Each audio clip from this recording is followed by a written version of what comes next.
Hello and welcome to Three Questions with. Got my buddy Dana Hall from FranNet with this. Good morning, Dana. How you doing, buddy? Hey, Kevin, thanks for having me. So, Dana, I actually come on the show today, but before I jump into questions, why don't we start with what a franchise consultant is? I think that should be my first question today. Good one. Yeah, franchise consultant is, and for FranNet, is kind of more of the guide, the advisor.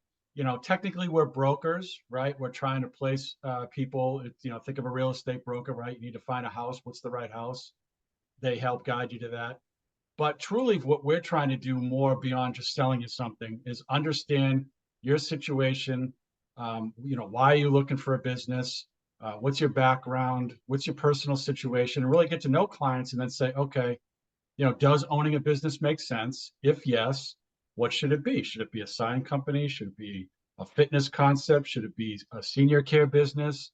There's so many options. So my role as a consultant with FranNet is to guide people to the right opportunity. And we're matchmakers. Dana, I think there's just a lot of myths out there about franchises. Because if you say the word franchise to a lot of people, McDonald's, that's first thing comes to mind. Like, Dana, I wish I had the funds to buy a McDonald's. It's an investment, but not all franchises require multi-million dollar investments, correct?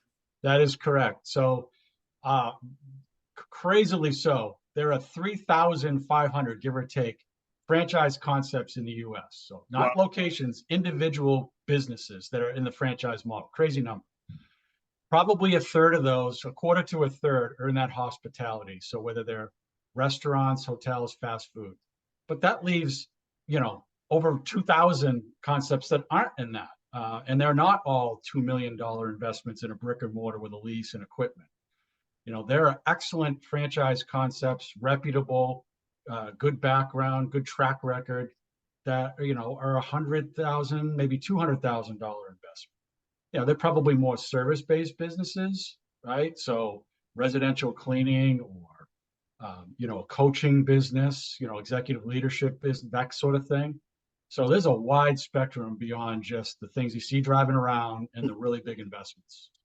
So, Dana, I think the second myth I wanted to talk about today is people assume if they're going to buy a franchise, they have to have management experience, ran a large company to have the qualifications to buy a franchise. That not true?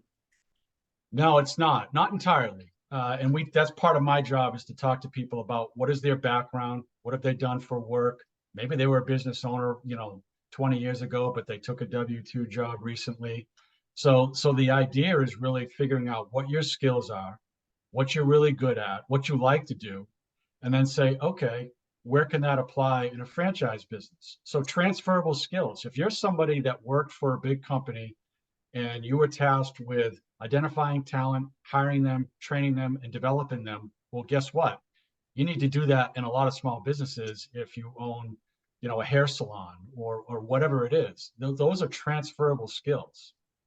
Same thing with business development. You were really good at selling something and for your company, whether it was internal or outside. Again, being able to talk to people, talk about value add, what the business does, how it's better than the other competitor. Those are all skills you can transfer from a traditional corporate background to a small business. I like what you just said because a lot of times we forget about our transferable skills.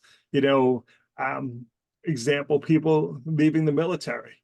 They have a lot of amazing transferable skills, but they don't say, "Oh, okay, I learned this in the military. How can I apply to civilian life?" They don't think that way. And I'll talk to them, going, "But you did this, this, and this." Like, well, yeah, everyone in the military does that. Well, not everyone. You were an officer, and like, I didn't know I could use those skills in the civilian life. Same thing, right?